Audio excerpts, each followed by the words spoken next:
আল্লাহ রসুল্লাহর জীবনের শ্রেষ্ঠ মুজিজার একটি হলো রসুল্লাহ সাল্লাল্লাহু আলাইহি সাল্লাম এই ধূলির ধরা থেকে ঊর্ধ্বলোকে আরশে আজিমে তিনি গমন করেছিলেন। সুবহানাল্লাহ।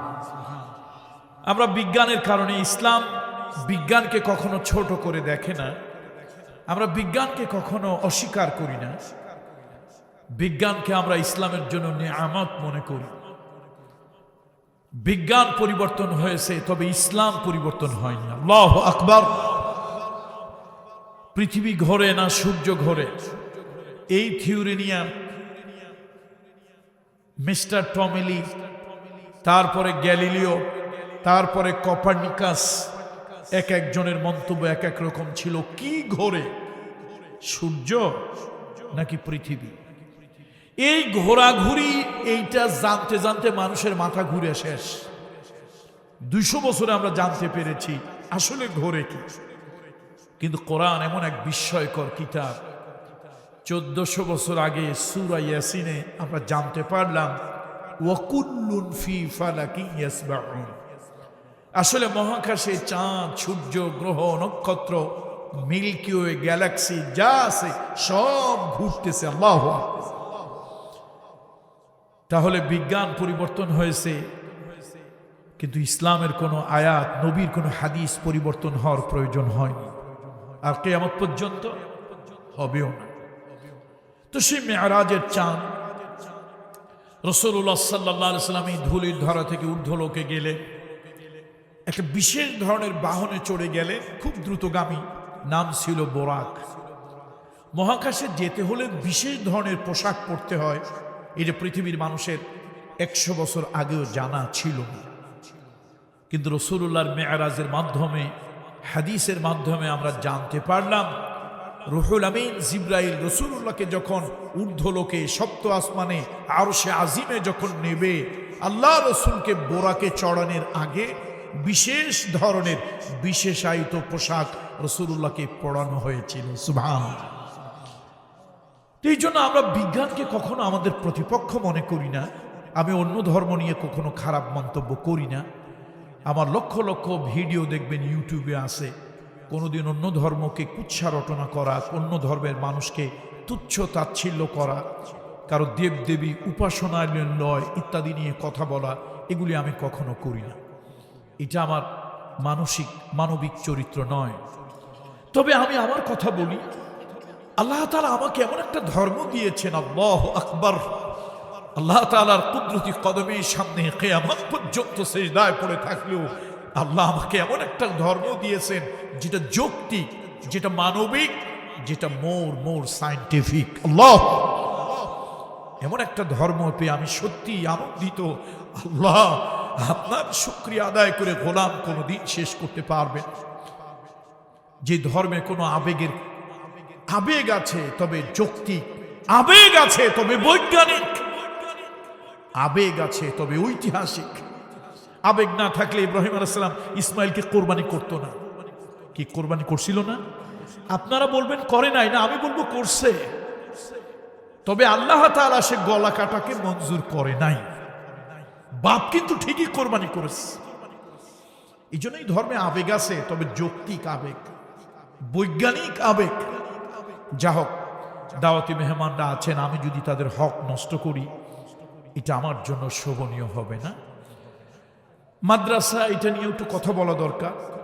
আর গ্রামের মধ্যে মাহফিল কেন হয়? এই মাহফিলগুলো কোনো ভোট, কোনো ইলেকশন, কোনো দল মালত করার জন্য নয়। মাহফিল দুটো কারণে হয়। একটি কারণ হলো আমাদের এই দিলগুলো মরে যায়, মুর্দা হয়ে যায়, সেই মুর্দা দিলগুলি জিন্দা করার জন্য এই মাহফিল। আর একটা কারণ হলো সমাজ অন্ধকারে ভরে যায়, এই অন্ধকার সমাজকে আলোকিত করার জন্য মাহফিল। সুবহানাল্লাহ, সুবহানাল্লাহ। এই দুনিয়ায় একটা রাষ্ট্র পরিচালনার জন্য, একটা রাষ্ট্র চালানোর জন্য এই দুনিয়ায় একটা সেক্রেটারিয়েট দরকার, সচিবালয় দরকার, যেখান থেকে প্রেসিডেন্টের দপ্তর পরিচালিত হয়, যেখান থেকে প্রধানমন্ত্রী দপ্তর পরিচালিত হয়, যেখান থেকে একজন চৌকিদার মেম্বারের দপ্তর পরিচালিত হয়। বাংলাদেশটা যেই জায়গা থেকে চলে, দুনিয়ার সব দেশ যেখান থেকে চলে, সেটা হলো সচিবালয়, সেক্রেটারিয়েট। এই যে আপনি আমি মানুষ, এই আপনি আমি মানুষ, এই মানুষের 3.5 হাত দেহ নামক রাষ্ট্র, এই মানুষের 3.5 হাত দেহ নামক জগৎ, এই জগৎটা পরিচালিত হয় একটা সেক্রেটারিয়েটের মাধ্যমে। ওর নাম হলো কল, ওর নাম হলো হৃদয়। সুবহানাল্লাহ। মানুষের এই 3.5 হাত দেহ নামক রাষ্ট্র পরিচালনার জন্য আল্লাহ একটা সেক্রেটারিয়েট বানিয়েছেন, একটা সচিবালয় বানিয়েছেন। ওইটা হলো কলব। ইদা সালুহাত সালুহাল জাসাদু কুল্লু ওয়া ইদা ফাসাদাত ফাসাদাল জাসাদু কুল্লু আলা ওয়াহিয়াল কলব। আল্লাহ রাসূল বলেছেন মানুষের এই 3.5 হাত দেহ নামক রাষ্ট্রের ভিতরে একটা কলব আছে, এটা হলো মানুষকে মূল। এইটা যদি ভালো হয় মানুষটা ভালো হয়, এটা যদি খারাপ হয় নষ্ট হয় মানুষটা নষ্ট হয়ে যায়। তো ওয়াজ মাহফিল, এই যে লক্ষ টাকা খরচ করে ওয়াজ মাহফিল কেন? ভোটের জন্য, নির্বাচনের জন্য, ইলেকশনের জন্য না, দল মালতের জন্য না। এটা হলো এই কলব, হেড অফিস, এই সেক্রেটারিয়েট, আমার এই দেহ নামক রাষ্ট্রের সেক্রেটারিয়েট। এই কলব ঠিক করার জন্যই মূলত মাহফিল। আর আজকে আপনাদের যিনি প্রধান সাহেব হাসান জামিল সাহেব, আমার খুব পছন্দের একজন সাহেব, মাশাআল্লাহ, উনি একজন তবিবুল কলব, একজন রুহের আধ্যাত্মিক চিকিৎসক। আশা করি আপনারা কিছু রুহানি খোরাক তার মাধ্যমে পাবেন। দ্বিতীয় হলে এই সমাজটা নানান জাহিলিয়াতের অন্ধকারে ভরে যায়। কোরআন আর হাদিসের মধ্যে আছে নূর। বলুন, কোরআন আর হাদিসের মধ্যে কি আছে? নূর আছে, আলো আছে। সেই নূর যখন বিতরণ করা হয়, এই অন্ধকার সমাজ আলোকিত হয়ে যায়, আলোময় হয়ে যায়, হেদায়েতের আলো পেয়ে যায়। এই জন্য মাঝে মাঝে এরকম দিনী মাহফিল, দিনী জলসা এগুলো দেওয়ার প্রয়োজন আছে। আল্লাহ তাআলা আজকের মাহফিলটাকে কবুল করুন, বলেন আল্লাহুম্মা আমিন। আজকের এই মাহফিলকে জরিয়া করে লন্দির যতগুলি পাড়া আছে, প্রত্যেক পাড়া, এই গ্রামের যত মাইয়েতেরা মুর্দেগানরা শুয়ে আছে, আল্লাহ তাআলা সকলের কবরের আযাব মাফ করে দিন। কবরের আযাব আল্লাহ ইয়াউমুল কিয়ামা ইলাল ইয়াউমুল কিয়ামা, কিয়ামত পর্যন্ত আল্লাহ তাআলা সকলের কবরের আযাব বন্ধ করে দিন। মাদ্রাসার কথা বলতে গেলে শিক্ষা ব্যবস্থা নিয়ে কথা বলতে হয়, আর সেই শিক্ষা ব্যবস্থা নিয়ে কথা বলার সময় আমার নেই। আমি শুধু এইটুক বলবো, মেরাজে রাসূলুল্লাহ গিয়েছিলেন, নিয়ামত আনলেন 50 ওয়াক্ত নামাজ। কয় ওয়াক্ত নামাজ? বলতে পারেন হুজুর আপনি ভুল করতেছেন, 5 ওয়াক্ত না, 5 ওয়াক্ত না, ফজিলতের দিক থেকে 50 ওয়াক্তই পড়ি আমরা, 5 ওয়াক্ত, কিন্তু ফজিলতের দিক থেকে কয় ওয়াক্ত? 50 ওয়াক্ত সালাত। এই সালাতটা যদি আমরা ঠিক মতো আদায় করি ইহতিমামের সাথে, আল্লাহ তাআলা আমাদের জীবনকে ধন্য করে দেবেন। এই জন্য মেরাজ থেকে এই হাদিয়াটা আল্লাহ আমাদের জন্য দিয়েছিলেন। আল্লাহ নবী আমাদের জন্য 14 দফা কর্মসূচি নিয়ে মেরাজ থেকে আসলেন। 14টা কাজ নিয়ে রাসূলুল্লাহ আসলেন। ওই 14টা কাজ যদি সমাজের ভিতরে পালন হয়, রাষ্ট্রের মধ্যে যদি পালন হয়, এই রাষ্ট্র শান্তিময় রাষ্ট্র হয়ে যাবে। 14টা কাজ, 14 দফা কর্মসূচি। প্রথম কাজ হলো মানুষ ইবাদত বন্দেগী করবে একমাত্র আল্লাহর, কেবলমাত্র আল্লাহর, শুধুমাত্র আল্লাহর করবে। 2 নম্বরে মানুষ মা বাপের খিদমত করবে। মা বাপ হলো এমন একটা নিয়ামত যাদের মাধ্যমে সুন্দর পৃথিবী দেখেছি। এই পৃথিবী দেখতে পারতাম না, এই পৃথিবীকে উপভোগ করতে পারতাম না আব্বা আম্মা যদি না হতো। এই জন্য আমার আল্লাহ কত বড় সুবিচার করলেন। আল্লাহর গোলামির পরে আর কাউকে আল্লাহ আনলেন না। আল্লাহর গোলামির পরে আল্লাহ তাআলা সর্বপ্রথম ওই মা বাপকে নিয়ে আসলেন। মা বাপ যদি মূর্খ হয়, মা বাপ যদি কালো হয়, মা বাপ যদি গরিব হয়, তারপরও আল্লাহর কাছে এই বান্দার জন্য সব থেকে সম্মানের হলো মা বাপ। হুমা জান্নাতুকা ওয়া নারু। ও যুবকেরা, ভাতিজারা, ছোট ভাইরা, আল্লাহর দোহাই মা বাপ ভুলে যেও না, মা বাপের সাথে ইহসান করো। কোরআন শরীফে আসছে হাল জাযাউল ইহসান ইল্লাল ইহসান। তুমি যদি মা বাপের সাথে সুন্দর ব্যবহার, বিনম্র ব্যবহার, দয়াময় আচরণ যদি বাবা মার সাথে করো, আমি আল্লাহ কোরআনে ওয়াদা করছি, ওয়াদাল্লাহি হক, আমি আল্লাহ ওয়াদা করছি, হাল জাযাউল ইহসান ইল্লাল ইহসান। বাপ মার প্রতি তুমি যদি ইহসান করো, আমি আল্লাহ তোমার উপরে ইহসান করব। এরপরে আল্লাহ তাআলা যেটা বললেন 14 দফা কর্মসূচির ভিতরে, সেটা হলো রক্তের বন্ধন, আত্মীয়তার বন্ধন।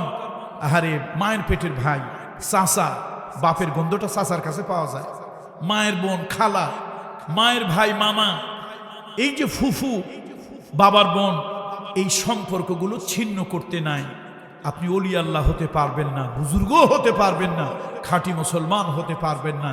এই সম্পর্কগুলি যদি আপনি ছিন্ন করেন, রক্তের বাঁধন, নারীর বন্ধন কখনো ছিন্ন করবেন না। আমি জানি এটা হয়তো কেউ খুব কষ্ট পাবেন, পেলেও করার কিছু নাই। 14টা কাজ দিয়ে আল্লাহ মেরাজ থেকে রাসূলুল্লাহকে পাঠিয়েছিলেন। সেই 14 কাজের অন্যতম একটি কাজ হলো রক্তের বন্ধন, রেহেমের বন্ধন, এগুলি বজায় রাখা।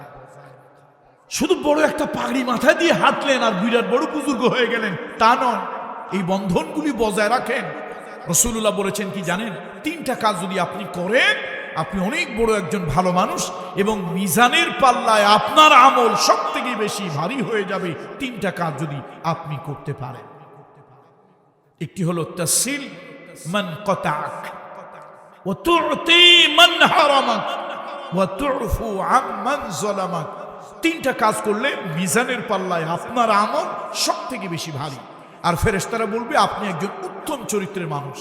প্রথম কাজ, আপনার রক্তের সম্পর্ক, নারীর সম্পর্ক, যারা আপনার থেকে সম্পর্ক ছিন্ন করেছে, তাদের সাথে আপনি সম্পর্ক জোড়া লাগানোর চেষ্টা করুন। 2 নম্বরে হলো, জীবন চলার পথে কেউ আপনাকে বঞ্চিত করেছিল, মাহরুম করেছিল, আপনি কিছু চেয়েছিলেন কিন্তু আপনাকে দেয় নাই, এরকম কিছু নিমক হারাম স্বার্থপর লোক সমাজে থাকে। আপনি চেয়েছিলেন, দেয় নাই, আজকে তার প্রয়োজনে আপনার কাছে চেয়েছে। রাসূলুল্লাহ বলেছেন, এই লোকটাকে খালি ফিরিয়ে দিও না, এই লোকটাকে শূন্য হাতে ফিরিয়ে দিও না। ওই কথা মনে রেখে তার উপরে খারাপ আচরণ করিও না, পারলে তুমি সাধ্যমতো তাকে কিছু দাও। 3য় হলো অতুফু আম্মান যালামাক। ক্ষমতার কারণে, টাকার কারণে, পয়সার কারণে তোমার উপরে কেউ জুলম করেছিল, আজকে চিরদিন তো একরকম থাকে না, আজকে সেই সময় এসেছে জুলুমের করায় গন্ডা বদলা নেওয়ার সুযোগ এসেছে। কিন্তু তুমি ব্রডনেস দেখালে, তুমি বড়ত্ব দেখালে, তুমি তাকে মাফ করে দিলে, ক্ষমা করে দিলে। যেমনটি ইউসুফ আলাইহিস সালাম, তার ভাইরা তার সাথে দুর্ব্যবহার করেছিল, আল্লাহ তাআলা তাকে একদিন মিশরের বাদশা বানিয়েছিলেন। যেই ভাইরা তাকে চপেটাঘাত করেছিল, যে ভাইরা তাকে কুয়ার মধ্যে ফেলেছিল, যে ভাইরা তাকে গোলাম হিসাবে বিক্রি করে দিয়েছিল, যে ভাইরা তার চরিত্রে কলঙ্ক দিয়েছিল, সে ভাইদেরকে তিনি ক্ষমা করে দিয়েছিলেন। মুহাম্মদ রাসূলুল্লাহ ফতে মক্কা, মক্কা বিজয়ের দিন তিনিও কিন্তু তার ওই সকল রক্তের বন্ধন আত্মীয়দেরকে, আপনজনদেরকে ক্ষমা করে দিয়েছিলেন যারা তার উপরে জুলুম, অত্যাচার, নির্যাতন করেছিল। নবীজি বলেছেন, ওয়াতুফু আম্মান যালামাক, তোমার উপরে কেউ জুলুম করেছে, যদি পারো তাকে ক্ষমা করে দিও, আল্লাহর রাস্তে ক্ষমা করে দিও। ফেরেশতারা লিখবে তুমি উত্তম চরিত্রের মানুষ, আর তোমার আমল নামাটা মিজানের পাল্লায় অনেক ভারী হয়ে যাবে। বলুন সুবহানাল্লাহ। তারপরে অহেতুক খরচ, আননেসেসারি এক্সপেন্ডিচার, অহেতুক খরচ। অনেকে রাগ করবেন হয়তো আমার উপরে, জমিদারি দেখায়, 5 দিন 7 দিন বিয়ে বাড়িতে আলো জ্বালায়, কি দরকার ভাই? এই টাকাটা আপনি একজন কন্যা দায়গ্রস্ত পিতাকে দেন, একটা কন্যা দায়গ্রস্ত মাতাকে দেন, 7 দিন আলো জ্বালাইয়া যতটুকু সুনাম করলেন, তার থেকেও 1000 গুণ আরশের মালিক আপনার প্রতি সন্তুষ্ট হয়ে গেল। এই জন্য অহেতুক খরচ, অপ্রয়োজনীয় খরচ, এটা করা যাবে না। অন্যায়ভাবে মানুষ হত্যা করা, তারপরে মানুষের উপরে বিপন্ন মানবতা, বিপন্ন মানুষ, এই মানুষের দিকে হাত বাড়িয়ে দেওয়া, ওই লোকটা কোন দলের দেখা দরকার নাই, কোন ধর্মের, তা দেখা দরকার নাই। একটা মানুষের জীবন বিপন্ন, তুমি যদি মানবতার হাত বাড়িয়ে দিতে পারো, আল্লাহ তাআলা তোমার প্রতি দয়া করবেন। তুমি যদি মানবতার হাত বাড়িয়ে দিয়ে বিপন্ন একজন মানুষের জীবন বাঁচাতে পারো, ওয়ামান আহইয়াহা ফাকান্নামা আহইয়ান নাসা জামিআ, তুমি একজন মানুষের, বিপন্ন মানুষের জীবন বাঁচতে সাহায্য করলে, আমি আল্লাহ তোমার আমলনামায় দুনিয়ার সব মানুষ বাঁচাইলে যে সওয়াব হয়, ওইটা আমি আল্লাহ তোমার আমলনামায় লিখে দেব। আর তুমি অন্যায়ভাবে কোনো মানুষ হত্যা করো না। এরপরে গর্বের সন্তান আমরা অনেক সময় হত্যা করি। সে সন্তানটা যদি অবৈধ হয়, তার বাঁচার অধিকার আছে। হি হ্যাজ রাইটস, তার বাঁচার অধিকার আছে। তাকে মারবে না, হত্যা করবে না। অপরাধ বাবা মা করেছে, অবৈধ সন্তান জন্ম দিয়েছে, কিন্তু সন্তান কোনো অপরাধ করেনি, সন্তান কোনো অপরাধ করেনি। তারপরে সুবিচার করা, ন্যায় বিচার করা। এই যে সোশ্যাল আরবিটেশন যারা করেন, মুরব্বীরা রাগ করেন আমার উপরে, সামাজিক বিচার আচার যারা করেন, এই সোশ্যাল আরবিটেশন সৎভাবে করবেন, দল দেখে, ব্যক্তি দেখে, গোষ্ঠী দেখে করবেন না, ন্যায় এবং অন্যায় দেখে করবেন। রাসূলুল্লাহ সাল্লাল্লাহু আলাইহি ওয়াসাল্লাম এরকম 14টা কাজ নিয়ে আল্লাহর হাবিব এসেছিলেন মেরাজ থেকে। তো আমি এইখানে মূলত ওয়াজ করার জন্য আসিনি, একটু দোয়া নেওয়ার জন্য এসেছি। এখানে আলহামদুলিল্লাহ অনেক বড় বড় বুজুর্গ উলামা ইকরাম, আমাদের এলাকার বড় বড় শ্রেষ্ঠ আলেমেরা আজকের এই মাহফিলটায় কথা বলবে। আর আলহামদুলিল্লাহ আপনারা লুন্দিবাসী ভাগ্যবান, দুনিয়ার বিভিন্ন জায়গায় আপনারা যান, যথেষ্ট সম্মানী মানুষ আপনারা আছেন। তো আমি আপনাদেরকে অ্যাপ্রিসিয়েট করছি, ধন্যবাদ দিচ্ছি, থ্যাঙ্কস দিচ্ছি যে এরকম একটা দিনই মাদ্রাসা, একটা দিনের বাগান আপনারা মিলিয়েছেন। খাপুরার দরবেশ সাহেব হুজুর, কারা কারা নাম শুনছেন আমি জানি না, খাপুরার দরবেশ সাহেব হুজুর এরকম মাদ্রাসা দেখলে বলতেন এটা হচ্ছে কোরআনের কলেজ। কি বলতেন? কোরআনের কলেজ। আল্লাহ বুজুর্গ, আল্লাহর ওলিরা দুনিয়া থেকে চলে যায়, কিন্তু তাদের এই কথাগুলো থেকে যায়। খাপুরা দরবেশ সাহেব হুজুর এরকম একজন বড় মাপের একজন বুজুর্গ ব্যক্তিত্ব ছিলেন।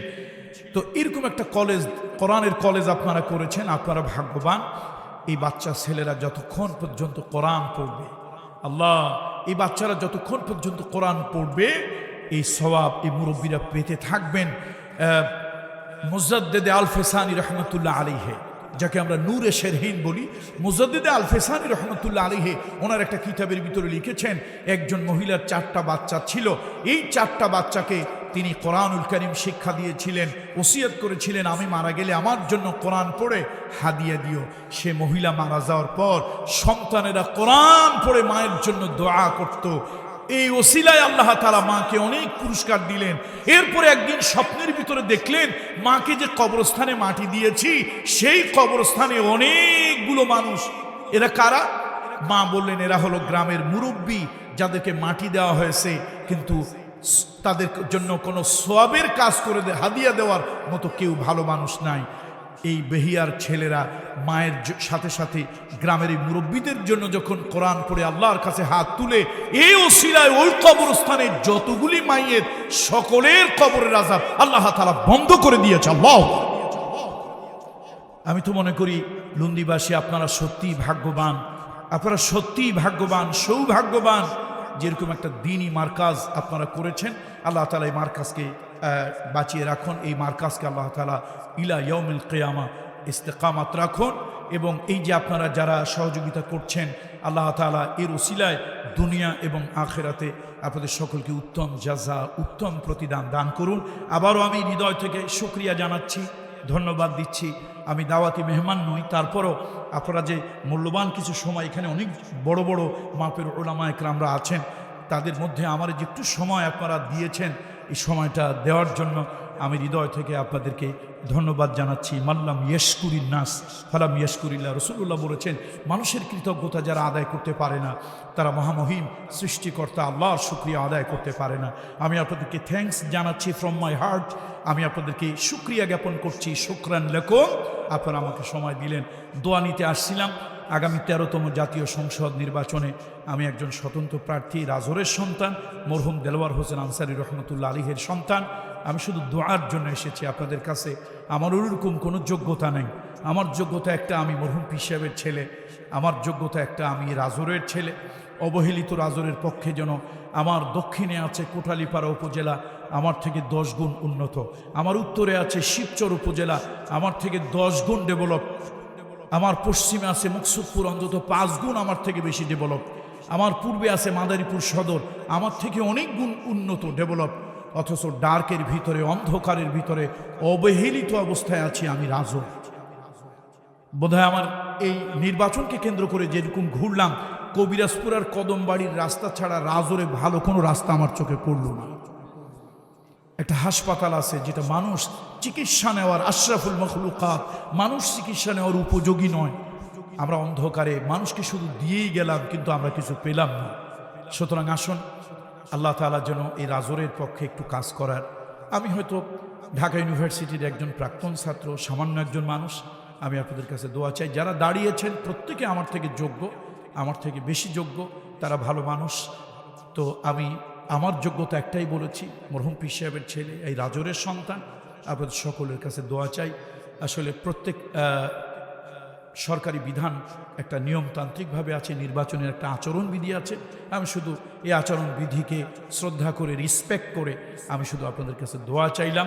বাকি কথা 22 তারিখের পরে নির্বাচনে ভোট যখন চাইতে আসবো তখন এক্সপ্লেইন করব। এখন শুধু আপনাদের কাছে দোয়া চাইলাম, দোয়া চাই। আসসালামু আলাইকুম ওয়া রাহমাতুল্লাহি ওয়া বারাকাতুহু।